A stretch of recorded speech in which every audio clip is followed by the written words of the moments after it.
இந்த கிளாரிஃபிகேஷன் வீடியோலாம் நான் கொடுக்கவே கூடாதுன்னு தான் பிளான் பண்ணேன்.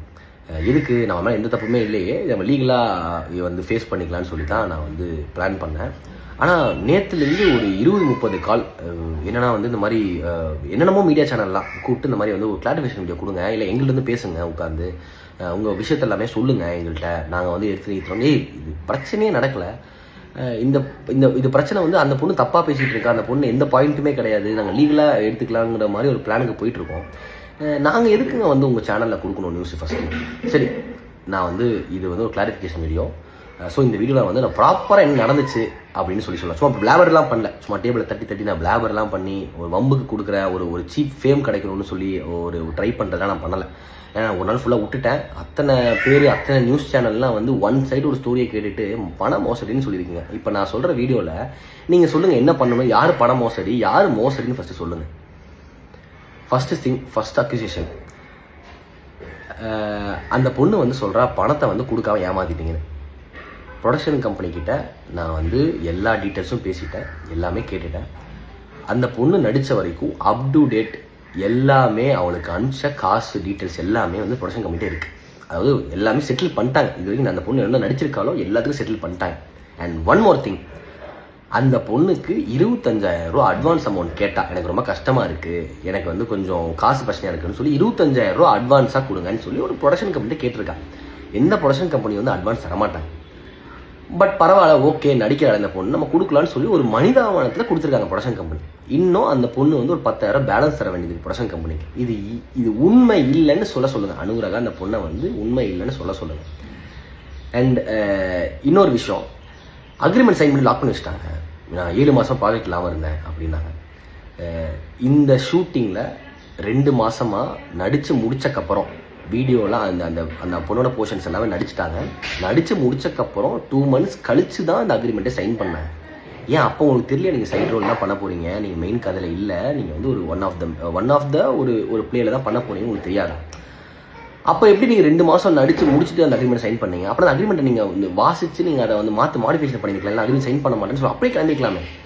இது எப்படி நம்ம அவங்க ப்ரொஜெக்ட் பண்ணுறாங்க? நான் அக்ரிமெண்ட் சைன் பண்ணிட்டேன், நான் வெளியே விடல, நான் பிளாக் பண்ணிட்டாங்கன்னா 2 months ஷூட்டிங் முடிஞ்சிருச்சு. அந்த பொண்ணுக்கு எல்லா சீன்ஸும் எடுத்துட்டாங்க, ஷூட் பண்ணிட்டு இருந்தாங்க. அப்போ தான் அக்ரிமெண்ட்டை கையில் கொடுத்து சைன் பண்ண சொன்னாங்க. ஏன்னா அந்த ப்ரொடக்ஷன் கம்பெனி அவளை நம்பிச்சு. எல்லாத்துக்குமே ஒரு 20 years-ஆக ஒரு ப்ரொடக்ஷன் கம்பெனி ரன் பண்ணிட்டுருக்காங்க. அவ்வளோ ரெப்யூட்டேஷனான ஒரு ப்ரொடக்ஷன் கம்பெனி. ரொம்ப ஸ்மால் அக்யூசேஷன், ஒரு சின்ன பொண்ணு ஒரு பொண்ணு அழுது போடுறா வீடியோ அப்படின்னா எல்லாரும் பிளைண்டாக நம்புறாங்க. அந்த பொண்ணு காசு கொடுக்கல, காசை கொடு, ஏமாத்திட்ட. என்னங்க எனக்கு புரியவே இல்லை. அந்த பொண்ணு காசு வாங்கிட்டா, அட்வான்ஸும் வாங்கியிருக்கா, எல்லாமே வாங்கிட்டு அப்படி பேசுகிறாங்கன்னா எனக்கு புரியவே இல்லை. அண்ட் ஒன் மோர் திங், நான் வந்து அந்த பொண்ணுக்கு வந்து ஒரு ஃபால்ஸ் ஹோப் தரேன்னு சொல்கிறாங்க. எனக்கு புரியவே இல்லை. நான் வந்து அத்தனை பேர் ஆடிஷன் வந்தாங்க, ஒரு 60 பேர் 70 பேர் ஆடிஷன் வந்தாங்க, ஒரு 30 பேர் நடிக்கிறாங்க. இதில் அத்தனை பேருக்கு நான் தான் கதை நரேட் பண்ணேன். அப்போ அத்தனை பேருக்கு நரேட் பண்ண மாதிரி அந்த பொண்ணுக்கு நரேட் பண்ணேன். நான் வந்து இந்த பொண்ணுகிட்ட போய் உட்காந்து இவ்வளோ சம்பளம் பேசுமா, நீ உனக்கு இந்த சம்பளம் நான் வாங்கி தரேன், மணி மேட்டர்ஸ், அது அவங்கள்ட்ட பேசிக்கோங்க ப்ரொடக்ஷனை. நான் வந்து கதை தான் சொல்ல முடியும், என்னால் நான் கதை சொல்ல முடியும், உங்கள் கதாபாத்திரம் என்னன்னு சொல்ல முடியும், அவ்வளோதான். நீங்கள் வந்து மணி பேசுகிறதும் அக்காமடேஷன் பேசுகிறதும் ட்ராவல் பேசுறதுலாம் நீங்கள் பேசுங்க ப்ரொடக்ஷனில். அதுக்கு நான் ஒருத்தவங்க 30 பேருக்கு வந்து நான் பேசிகிட்டு இருக்க முடியுமா, நான் பண்ணிகிட்டு இருக்க முடியுமா? இதெல்லாமே வந்து அவங்களுக்கு இதுவே புரிஞ்சுக்காம சினிமா எப்படி ஒர்க் பண்ணணும்னு தெரியாமல் 7 மாதம் சும்மா இருந்தேன்னா நான் 2024 அந்த கதையை நான் சொல்லி ஓகே பண்ணேன். 2027 ஷூட்டிங் ஆரம்பிச்சாங்க. 2 வருஷம் நான் ப்ரொடக்ஷன் தான் நான் இருந்தேன். எனக்கு 2 வருஷமா நான் வந்து காசு சும்மா இருக்கேன், எனக்கு காசு கொடுங்க, நான் ப்ரொடக்ஷனில் கேட்க முடியுமா? இது வந்து ரொம்ப காமனான விஷயம். நீங்கள் உங்களுக்கு பிடிக்கலன்னா போங்க, பிடிக்கலன்னா போயிருக்கலான்னு சொல்லி அப்போவே சொல்லியாச்சு, எல்லாருமே சொல்லிட்டாங்க பிடிக்கலாம் போங்க. இப்போ ஒன் மோர் திங், இதெல்லாம் வந்து நீங்கள் மறந்துட்டு பேசுறீங்கன்னு நினைக்கிறேன் அனுராகா, நீங்கள் நல்லா கேட்டுக்கோங்க. இது வந்து ஷூட்டிங் நடந்துட்டு இருந்த அன்னைக்கு, இது வந்து இப்போ ஒரு 1 month பிஃபோர் ஷூட்டிங் நடந்துட்டு இருந்துச்சு. அன்னைக்கு உங்களுக்கு வேற ஒரு ஆடிஷன், ஷூட்டிங் வந்துட்டீங்க, ஒரு சீன் நடிச்சிட்டீங்க. திடீர்னு வந்து ப்ரொடக்ஷனில் வந்து ஃபோன் பண்ணி எனக்கு இன்னைக்கு ஒரு ஆடிஷன் இருக்குது, அந்த ஆடிஷனுக்கு உடனே கூப்பிட்றாங்க, எனக்கு ரொம்ப இம்பார்ட்டண்டான விஷயம், நான் போகணும்னு சொன்னீங்க. யாருமே நோன்னு சொல்லலை. நீங்கள் ஒரு கமிட்மெண்ட் கொடுத்து ஒரு சீன் நடிக்கிறதுக்கு நீங்கள் வந்துட்டீங்க. அன்றைக்கி டேனா நீங்கள் டே ஃபுல்லாக நீங்கள் ப்ரொடக்ஷனுக்கு கமிட்மெண்ட் கொடுத்துருக்கீங்க. அந்த டேயில் நான் வேற ஒரு ஆடிஷனுக்கு போகிறேன்னு சொல்லும்போது ப்ரொடக்ஷன் உங்களை பிலீவ் பண்ணி எதுக்கு அந்த பொண்ணோட இதை பண்ணணும்னு சொல்லி அனுப்பிச்சுட்டாங்க உங்களைய. கரெக்டாக நீங்கள் போனீங்களா? நீங்கள் 6 o'clock வந்துடுவேன், 5 o'clock வந்துடுவேன் சொல்லிட்டு போனீங்க. ஏன்னா உங்களை வச்சு சீன்ஸ் ஃபுல்லாக பிளான் பண்ணியிருக்காங்க. அன்றைக்கி அந்த லொக்கேஷனுக்கு மட்டுமே 2 லட்ச ரூபா அந்த லொக்கேஷன் எல்லாம் உங்களை வச்சு பிளான் பண்ணியிருக்காங்க. அத்தனை ஆர்டிஸ்ட் நின்றுருக்காங்க. எல்லாம் பண்ணிவிட்டு நீங்கள் என்ன சொன்னீங்கன்னா வந்து நைட் 7:30 8 o'clock நீங்கள் வரீங்க. அந்த சீன் எடுக்க முடியல. அந்த சீன் எடுக்க முடியாமல் அந்த லொக்கேஷனை வந்து அவங்க வந்து 9 o'clock வந்து அந்த லொக்கேஷன் அவைலபிள், அந்த லொக்கேஷனை வந்து வெளியே அனுப்பிச்சிட்டாங்க. நீங்கள் எல்லாத்துக்கும் சாரி கேட்டீங்க, இந்த மாதிரி என்னால் தப்பாயிடுச்சுன்னு. அப்போ வந்து ஒரு ப்ரொடக்ஷன் கம்பெனி உங்களை நம்பி பிலீவ் பண்ணி வேற பக்கம் நீங்கள் போய் ட்ரை பண்ணுங்க அப்படின்னு சொல்லி அனுப்பிச்சுட்ருக்காங்க. அனுப்பி விட்டுட்டு மட்டும் இல்லாமல் அன்னைக்கு நடந்த ஷூட்டிங் அப்போ அன்னைக்கு நடந்த ஒரு விஷயத்துக்கு உங்களுக்கு காசும் பே பண்ணியிருக்காங்க. ஒரு சீன் நடிச்சிங்க, அந்த ஒரு சீனுக்கு நடிச்சதுக்கு நீங்கள் காசு ஃபுல்லு பேமெண்ட் வாங்கினீங்க. எப்படி ஒரு ப்ரொடக்ஷன் இப்படி நீங்கள் வந்து உங்களை இவ்வளோ ஹெல்ப் பண்ண ஒரு ப்ரொடக்ஷன் எப்படி நீங்கள் ஏமாற்ற முடியும்? எப்படி இப்படி நீங்கள் ஒரு ஃபால்ஸ் அக்யூசேஷன் தர முடியும் Anuradha? And one more thing, நீங்கள் வந்து இந்த சீரீஸ் நீங்கள் கமிட் ஆகும் போது ஒரே ஒரு ஷார்ட் ஃபிலிமோ 2 ஷார்ட் ஃபிலிமோ நீங்கள் வந்து மலையாளத்தில் பண்ணியிருந்தீங்க, அவ்வளோதான். தமிழில் யாருக்குமே தெரியாது. நான் தமிழில் உங்களுக்கு கூப்பிட்டு இந்த மாதிரி இந்த சீரீஸ் இருக்குது நீங்கள் நடிகன்னு சொல்லும் போது நீங்கள் நார்மலாக வந்து நடிச்சிங்க, அதுக்கான பேமெண்ட்டும் நீங்கள் வாங்கினீங்க. ஆனால் நீங்கள் வந்து ஒன்ஸ் வந்து நான் வந்து தமிழ் இண்டஸ்ட்ரியில் எனக்கு திடீர்னு ஒரு படம் வாய்ப்பு கிடச்சிருச்சு, நான் ஹீரோனாக பண்ணுறேன்னு சொல்லி நீங்கள் வந்து சொன்னீங்க, எங்கள்கிட்ட தான் சொன்னீங்க. சூப்பர்மா அப்படின்னு சொல்லிட்டு எல்லாருமே உங்களை வந்து அந்த லான்ச் அந்த படத்தோட ஓப்பனிங்க்கெல்லாம் உங்களை ஓப்பனிங் ஐ மீன் அந்த பட பூஜைக்கெல்லாம் அனுப்பிச்சுட்டாங்க, எல்லாமே போனாங்க. ஷூட்டிங் ஸ்பாட் தான், அதுக்கும் நீங்கள் போனீங்க. எல்லாம் போனே நீங்கள் போனதுக்கப்புறம் நான் அங்கே வந்து ஹீரோனாக ட்ரீட் பண்ணுறாங்க, எனக்கு இங்கே வந்து பின்னாடி சைடோட நின்றுக்கிட்டு இருக்கேன், எனக்கு இப்போ மெயின் சென்டர் ஃப்ரேமுக்கு வரணும் அப்படின்னு சொன்னீங்கன்னா எப்படி இதை மாற்ற முடியும்? நீங்கள் என்ன கமிட் ஆகி எதுக்காக வந்தீங்களோ அதுதான் நாங்கள் பண்ண முடியும். நீங்கள் திடீர்னு வந்து ஷூட்டிங் நடந்துட்டு நான் வேற பக்கம் ஹீரோனா கமிட் ஆகிடும், எனக்கு அந்த ட்ரீட்மெண்ட் கொடுங்க, எனக்கு அந்த நாட் ட்ரீட்மெண்ட் அந்த சென்டர் ஃப்ரேம் கொடுங்கன்னு சொல்லி கேட்டிங்கன்னா என்ன அநியாயமாக இருக்குது? இதெல்லாம் நீங்கள் புரிஞ்சு பேசணும்ல. ஒன்ஸ் நீங்கள் அக்ரிமெண்ட் சைன் பண்ணிட்டு 2 மாதம் ஷூட்டிங் வந்துட்டீங்க. 2 மாதம் ஷூட்டிங் வரும்போது நீங்கள் வந்து பஸ்ஸில் எப்படி வந்துட்டு போனீங்க, எங்கே ஸ்டே பண்ணீங்க, எல்லாமே வந்து நீங்கள் கணக்கு போட்டு சொல்லியிருக்கணும். அக்ரிமெண்ட் சைன் பண்ணுறதுக்கு மாதிரி எனக்கு அக்கமடேஷன் கொடுங்க, இதெல்லாம் கூட சொல்லியிருக்கணும்ல.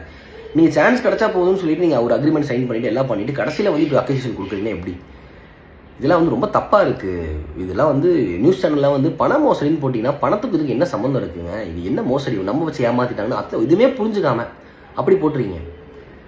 நீங்கள் வந்து அண்ட் ஒன் மோர் திங், உங்கள் பாய் ஃப்ரெண்ட் வச்சு டீல் ஏங்க எங்களுக்கு என்னங்க தேவை? இல்லை 2026 வந்து ஒருத்தங்க வந்து தப்பாக ப்ரொஜெக்ட் பண்ணி எங்களுக்கு என்ன தேவை இருக்குது? உங்கள் பாய் ஃப்ரெண்டு கூப்பிட்டு அவங்க பாய் ஃப்ரெண்டு சொல்லி சொன்னனால தாங்க நான் பாய் ஃப்ரெண்டு சொல்கிறேன். உங்கள் ஃப்ரெண்டுன்னு சொன்னால் ஃப்ரெண்டுன்னு சொல்ல போகிறேன், அண்ணன்னு சொல்லி பேசிக்கலாம். இல்லைங்க நான் வந்து அவங்க பொண்ணோட நான் பிரதர் பேசுகிறேன் அப்படின்னு சொல்லி பேசியிருக்கலாம். அவன் அந்த பையன் தாங்க பாய் ஃப்ரெண்டு சொன்னான். எனக்கு மட்டும் கூப்பிடலங்க, ப்ரொடக்ஷன் எல்லாத்துக்கும் கூப்பிட்டு கத்திருக்கான் பாய் ஃப்ரெண்டு. ஒரு பாய் ஃப்ரெண்டுக்கு எப்படி இவ்வளோ பெரிய நீங்கள் ஒரு விஷயத்தை கொடுத்துருக்கீங்க எனக்கு தெரியல. அவன் ஃபோன் பண்ணி கத்துற அளவுக்கு அவன் நான் பண்ண ஒரு பெரிய தப்பு என்ன தெரியுமா? எனக்கு கூப்பிட்டா நான் டீல் பண்ணிக்கணும். அவன் மலையாளத்தில் பேசுகிறான், அவனுக்கு தமிழும் தெரில இங்கிலீஷும் தெரில.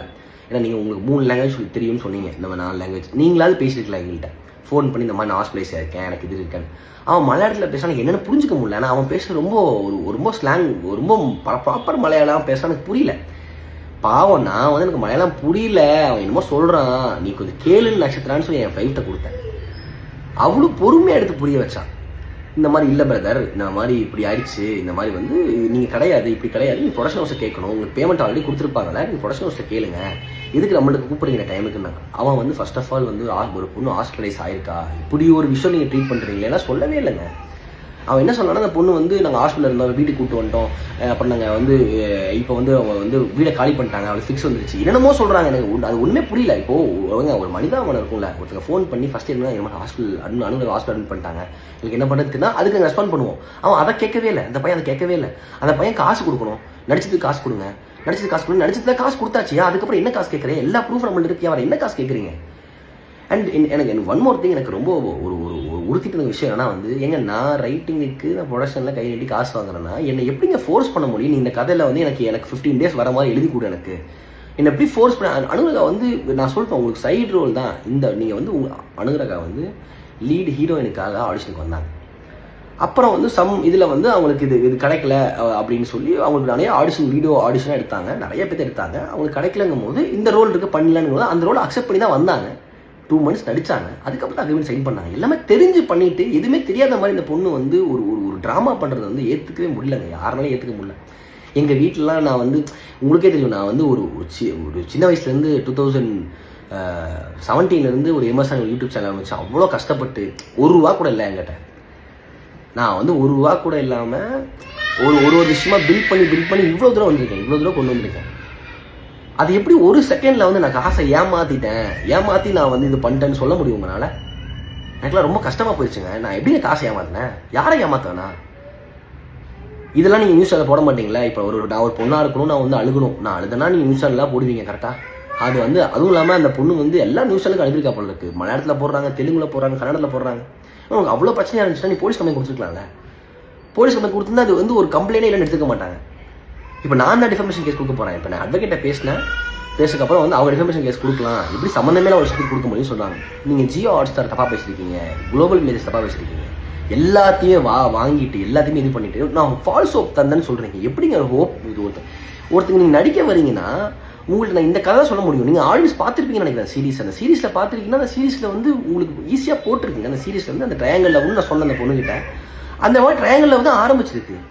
அந்த பொண்ணு இவ்வளோ நாள் அமைதியாக இருந்துச்சு. நான் ட்ரையாங்கல் லவ் ஒன்ஸ் ஆரம்பிச்சிருச்சுன்னு ஓகே இப்போ நம்மளை மாற்ற மாட்டாங்க, ஏன்னா ஷூட் பண்ணிட்டாங்க, இருக்கிற மாற்ற முடியாது, இப்போ நம்ம வந்து நம்ம அவங்களை இது பண்ணான்னு சொல்லி இப்போ அக்யூஸ் பண்ணுறாங்க. இது நீங்கள் அக்ரிமெண்ட் சைன் பண்ணுறதுக்கு முன்னாடி 2 months நடிச்சிங்களா அப்போவே சொல்லிட்டு போயிருக்கலாங்க. ஒரு சீன் தானே வந்தேன், அந்த சீன் தான் வந்து சொல்லிட்டு போயிருக்கலாங்க. இதெல்லாம் வந்து எப்படி எடுத்துக்கிறது யார்கிட்ட? இது வந்து ரொம்ப ரொம்ப நான் என்ன கூட விடுங்க, நான் கூட வந்து இதுனா என் ஒய்ஃபெல்லாம் வந்து அவ்வளோ அசிங்கமாக ஏங்க நைட்டு 11:30 மணிக்கு அவங்க என்ன சொல்கிறேன் புரியல, என் ஒய்ஃப்ட்ட கொடுத்தேன், அவங்களும் ரொம்ப பேசி புரிய வச்சா, அவன் புரிஞ்சுக்காம கற்றுக்கிட்டே இருந்தான், என்னமோ பேசிக்கிட்டு இருந்தான். நீ எப்படி ஒரு ரோல் கொடுக்க முடியுது? இதோட ரோலா இல்லை ஒரு ரோலா அப்புறம் சொக்கா மயிரா என்னமோ சம்திங் ஏதோ சொன்னான். அதுக்கு தான் அவன் கோவப்பட்டு சொன்னான். ஆமாங்க நைட்டு 11:30 மணிக்கு ஃபோனை கட் பண்ணலங்க, நீங்கள் கார் ஓட்டிட்டு இருக்கேன், நான் கார் ஓட்டிட்டு அவர்கிட்ட ஃபோனை கொடுத்துருக்கேன், அப்புறம் நைட்டு எங்கள் பர்சனல் ஸ்பேஸ்ன்னு சொல்லியாச்சு இல்லைங்க. நாங்கள் இப்போ நாங்கள் பேசுறதுக்கு சிதி இல்லையோ சதி இல்லை, என்ன பேசுறதுக்கு டைம் இல்லை, இந்த டைம் இல்லைங்க, நாளைக்கு காலைல கூப்பிடுங்கன்னு சொல்கிறா. அப்பயும் பேசியே இருக்கானா? ஒரு பாய் ஃப்ரெண்ட் வச்சு டீல் பண்ணுறீங்கன்னா அந்த பையன் இப்படி தாங்க பேச முடியும், இப்படி தாங்க பேச முடியும். அதுக்கு அந்த பொண்ணு அப்படியே ட்விஸ்ட் பண்ணி நாங்கள் வந்து வீடியோ இப்படி அப்படி போட்டான். இந்த வீடியோ வந்து நாங்கள் வந்து இவனை எப்படி பேசிட்டாங்க எல்லாமே வந்து நான் அந்த போட வீடியோ பார்த்தேன். ப்ராப்பராக ஒரு ரீலுக்கு என்ன தேவையோ ஸ்டார்டிங்கில் வந்து சொல்லிடணும். அப்புறம் வந்து இப்போ வந்து நம்ம சிம்பத்தி கிரியேட் பண்ணுறதுக்காக வந்து நான் வில்லேஜ்லேருந்து வரேன், ஒரு சின்ன நான் வந்து இப்படி இவனை ஏமாற்றிட்டாங்கன்னு சொல்கிறதும், அப்புறம் இந்த மலையாளி வந்து இப்படி பண்ணுறாங்கன்னு சொல்லி கார்டு எடுக்கிறது, எப்படி இப்படிலாம் வந்து பேசுறீங்கன்னா புரியவே இல்லை. இப்போ சொல்லுங்கள், இப்போ எனக்கு எல்லா ப்ரூஃபோட பேசுங்க. காசு கொடுத்துட்டாங்க ப்ரொடக்ஷன் கம்பெனிலேருந்து, உங்களை யாருமே ஏமாத்தல. அது வந்து இப்போ கொடுத்தாங்க இன்னைக்கு கொடுத்தாங்கன்னா கிடையாது, அதெல்லாம் எப்போயோ கொடுத்து கிளியர் பண்ணிட்டாங்க. நீங்கள் தான் 15,000 சம்திங் திருப்பி வந்து ப்ரொடக்ஷன் கொடுக்கணும். அது ஒன்று. ஷூட்டிங் ஸ்பாட்டில் வந்துட்டு உங்கள் சீன் அடித்து முடிச்சுட்டு வேற ஒரு ஆடிஷனுக்கு போனீங்க, அதுக்கு ப்ரொடக்ஷன் ஓகே சொன்னாங்க, அன்னைக்கு உங்களுக்கு ஃபுல் டே பேமெண்ட் இருந்தாங்க. இதுக்கு ஒரு கிளாரிஃபிகேஷன் கொடுங்க, எல்லாத்துக்கும் கிளாரிஃபிகேஷன் வீடியோ போடுங்க. நான் ஹோப் கொடுத்தேன்னு சொல்கிறீங்க, நான் ஹோப் கொடுத்து உங்களை நடிக்க வச்சேன், உங்களை இது பண்ணேன்னு சொன்னேன். நான் உங்களுக்கு சொன்னதான் நடிச்சிட்டு இருக்கோம், சொன்னதை எடுத்துகிட்டு இருக்கோம். நீங்கள் என்ன ஃபோர்ஸ் பண்ணி ஒரு கதை எழுது எனக்கு இவ்வளோ டேஸ் வரணும், இல்லைன்னா வந்து நான் நடிக்க வர மாட்டேன், நீங்கள் தான் பிளாக்மெயில் பண்ணுறீங்க. நடிக்க வர மாட்டேன் எத்தனை டைம் சொல்லிட்டு போயிருக்கீங்க நீங்கள் நடிக்க வர மாட்டேன் அப்படின்னா நீங்கள் எடுத்து ஷூட்டிங் அது அவங்க சீன் எடுக்கிற வரைக்கும் அமைதியாக இருந்துட்டு அவங்க சீன் எடுத்து முடிச்சுக்கப்போ இப்போ மாற்ற முடியாதுல்ல, இப்போ நம்ம சொல்லலாம்னு சொல்லி சின்ன குழந்தை தான் வளராங்க. சின்ன குழந்தைங்க நான் பேசிகிட்டு இருக்கேன், இதை நியூஸில் எடுத்து போடுங்க, அப்போ தெரியும் உங்களுக்கு வந்து இது எல்லாத்துக்கும் ப்ரூஃப் எங்கள்கிட்ட இருக்குது. தயவு செய்து ஒரு ப்ரொடக்ஷன் கம்பெனியோ ஒருத்தங்க வந்து உங்களை வந்து ஒருத்தங்க இன்ட்ரோ பண்ணிட்டாங்கன்னா நீங்கள் உங்களுக்கு உள்ளே வரும்போதெல்லாம் நீங்கள் வந்து எப்படி வந்து உங்களுக்கே தெரியும். உங்களுக்கு ஒரு ஃபேஸ் கொடுத்து இது பண்ணுறாங்கன்னா நீங்கள் அவங்கள வந்து இவ்வளோ ஒரு மட்டமாக பேசுறதுலாம் வந்து அவசியமே கிடையாது. இதோட நிறுத்திக்கோங்க. இதுக்கப்புறம் நான் வந்து இதுக்கப்புறம் ஒரு வீடியோ போடுறதோ இதில் வீடியோ போடுறது இதுவே நான் ஒரு அசிங்கம் நினச்சிட்டு இருக்கேன். வீடியோ போடுறது எதுக்கு இப்படிலாம் ஒரு ரிப்ளை பண்ணிருக்கேன். ஏன்னா அவ்வளோ நியூஸ் சேனல் என் குழந்தையும் என் ஒய்ஃபையும் திட்டி அவ்வளோ கமெண்ட் போடுறீங்க, என்னங்க அநியாயமாக இருக்குது. எப்படிங்க ஏமாற்ற முடியும்? ஸ்கேமர்னு சொல்கிறீங்க. என்ன ஸ்கேம்னா என்ன? ஒருத்தங்க காசு வாங்கி ஏமாத்தா ஸ்கேம். இப்போ யார் பண்ணா ஸ்கேம்? அனுகிரகா பண்ணதான் ஸ்கேம். அவள் தான் ப்ரொடக்ஷன் ஹவுஸில் காசு வாங்கிட்டு இல்லைன்னு சொல்ல சொல்லுங்கள், நோன்னு ஒரு வீடியோ போட சொல்லுங்கள். நான் காசு வாங்கலைன்னு சொல்லுங்கள், அட்வான்ஸ் வாங்கலன்னு சொல்ல சொல்லுங்கள்.